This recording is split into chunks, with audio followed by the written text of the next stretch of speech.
Dans un hommage à un film catastrophe des années 70, certains cadres ont surnommé le siège de la CMA-CGM la tour infernale. Est-ce qu'on veut un monde dans lequel il y a ce type d'entreprise, quoi ? C'est-à-dire finalement où il y a une quête de puissance permanente. Tu vas pas dans le sens du management, tu es un problème, donc soit tu te casses, soit tu te tais.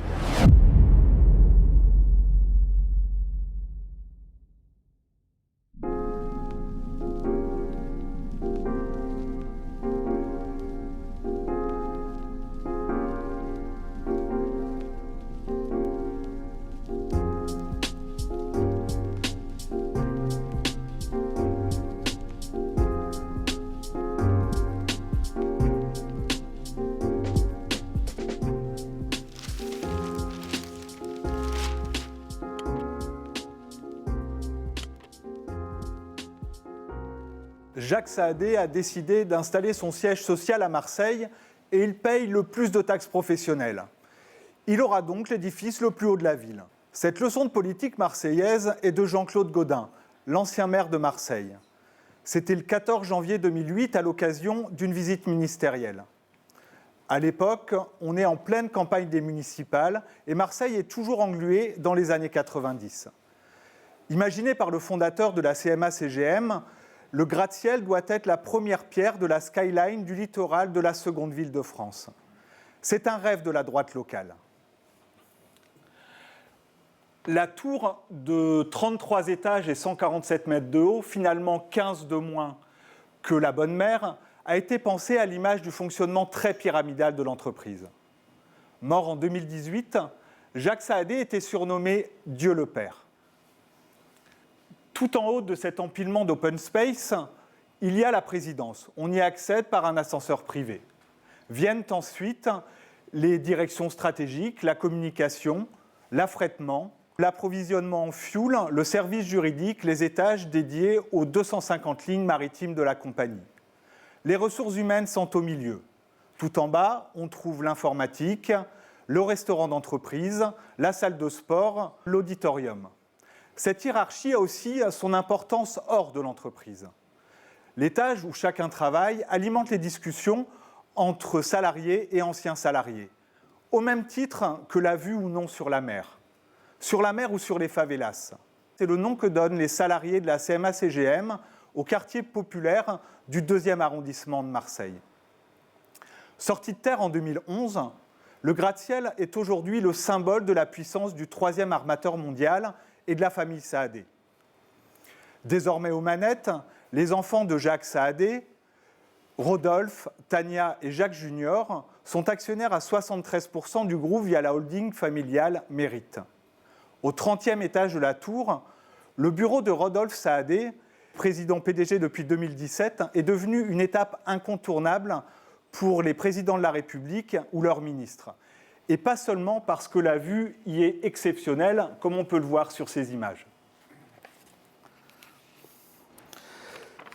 Si les dirigeants se pressent à la CMA-CGM, c'est que l'entreprise est stratégique pour la France.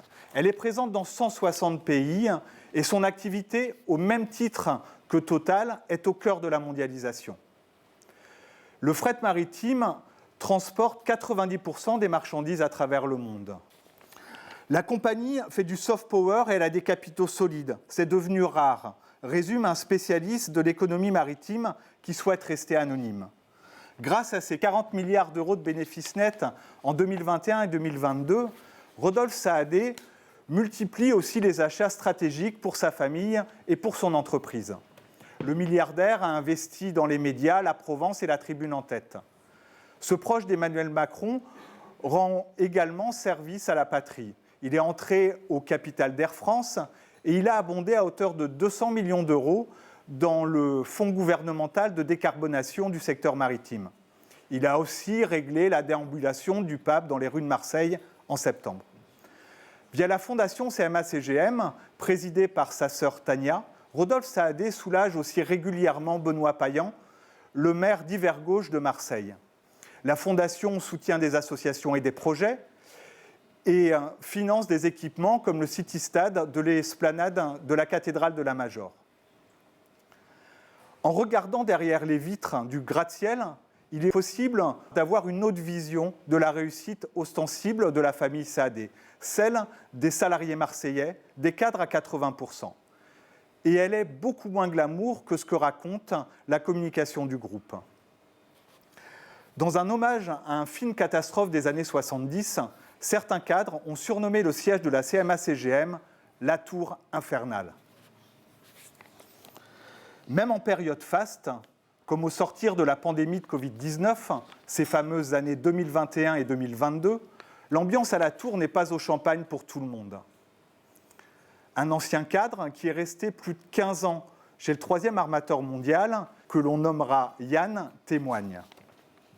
Quand les tarifs du fret ont atteint des sommets, il n'y a jamais eu autant de pression. Chaque conteneur valait de l'or, il ne fallait pas en perdre un seul, et d'insister. On demande toujours plus. Il y a une pression quasi quotidienne sur les objectifs. Principale activité du groupe, le fret maritime pousse à ses dérives. La CMA-CGM est propriétaire de 277 bateaux, mais en fait naviguer près de 600. Sur ce total, 95% sont sous pavillon de complaisance dans des paradis fiscaux. Les enjeux financiers sont multiples. Gérer le temps de transport au mieux parce que chaque minute de retard pourrait être facturée. Avoir le meilleur taux de remplissage au meilleur prix, réapprovisionner en carburant au moindre coût. Au siège de la CMA-CGM, l'activité des quelques 3000 salariés, sur plus de 3600 en France et près de 170 000 à travers le monde, est avant tout de la gestion financière, de flux d'informations. Une ancienne responsable de service à la direction des ressources humaines estime que la CMA-CGM fonctionne comme une start-up parce qu'elle exige une adaptabilité constante. Au milieu des années 2010, Yann a fait un burn-out et a été arrêté quelques semaines. C'est loin d'être le seul à avoir craqué. En un peu plus d'un an, la compagnie maritime a été condamnée dans au moins 3 dossiers concernant son management.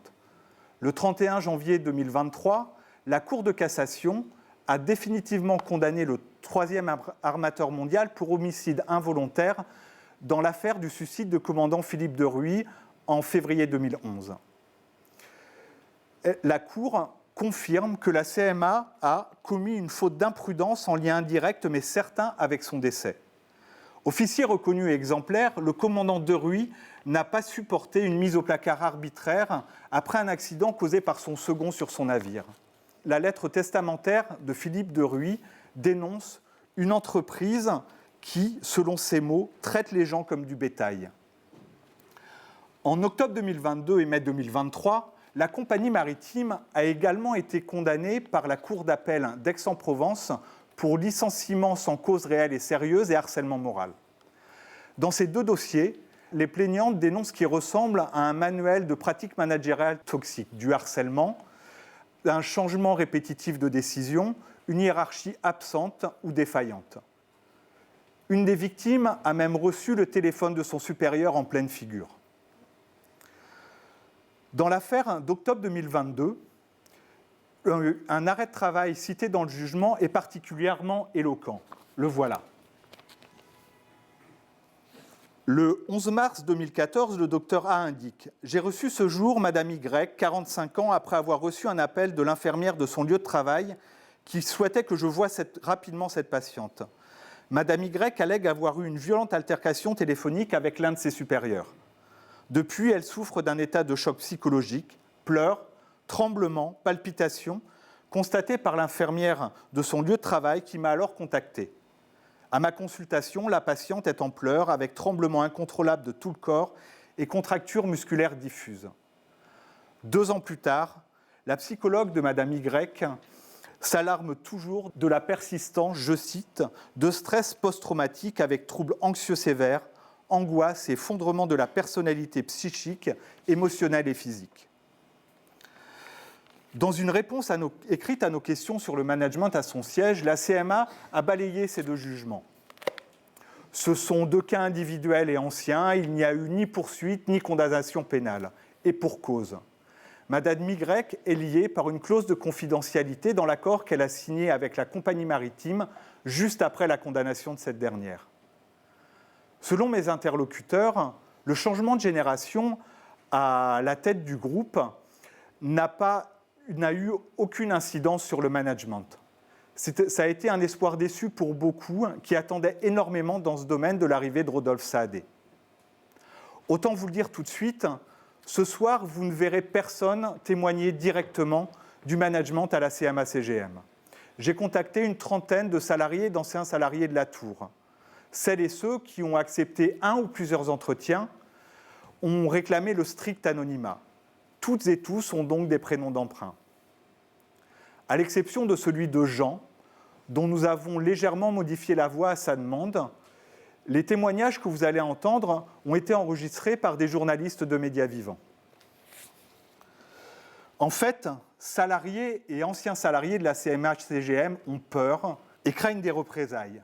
Beaucoup tiennent un double discours troublant, du genre « oui, le management est problématique, mais mon travail est intéressant, les conditions sont bonnes, l'entreprise marche bien, dans d'autres boîtes, c'est pareil ». Émilie et Yann font partie de ceux-là. Malgré des moments parfois durs, les deux jurent avoir vécu une très bonne expérience professionnelle chez le 3e armateur mondial. Pourtant, la première compare Rodolphe Saadé à Cyril Hanouna. Quant au second, la première fois où je l'ai rencontré, il m'a demandé de mon téléphone pour vérifier que je ne l'enregistrais pas. Cette boîte, elle fait flipper, soutient Jean qui a travaillé près de 3 ans à la Tour CMA-CGM il y a quelques années. Je vous laisse écouter son explication.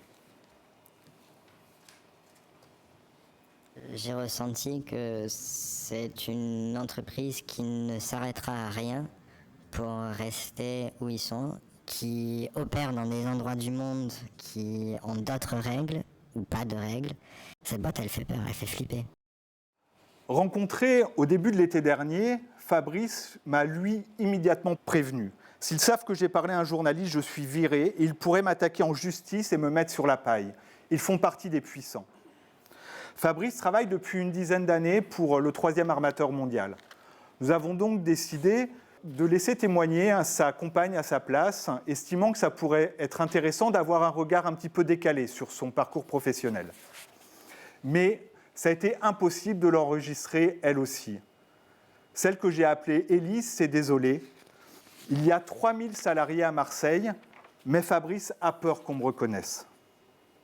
À sa décharge, Fabrice a été destinataire en septembre dernier, comme l'ensemble des salariés de la Tour, de ce mail. C'est un message de vigilance par rapport à de possibles sollicitations médiatiques. Pour faire simple, c'est une interdiction de parler aux médias. Le courrier est signé Tania Saadé-Zeni elle-même. Elle préside donc la fondation CMA-CGM, mais elle est surtout directrice générale déléguée du groupe, en charge notamment de la communication.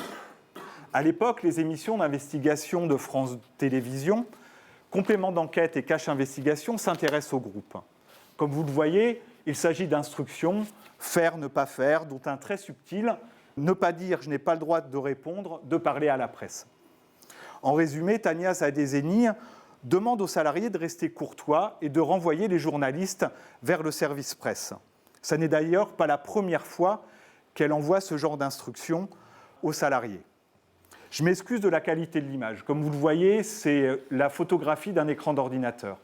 La personne qui me l'a fourni m'a expliqué que son ordinateur pro est complètement verrouillé par la CMA-CGM. Impossible de transférer un message via une boîte mail personnelle, d'imprimer un document avec une imprimante personnelle, d'enregistrer un document sur une clé USB. Finalement, il n'y a pas que les salariés et anciens salariés qui sont parano dans cette entreprise.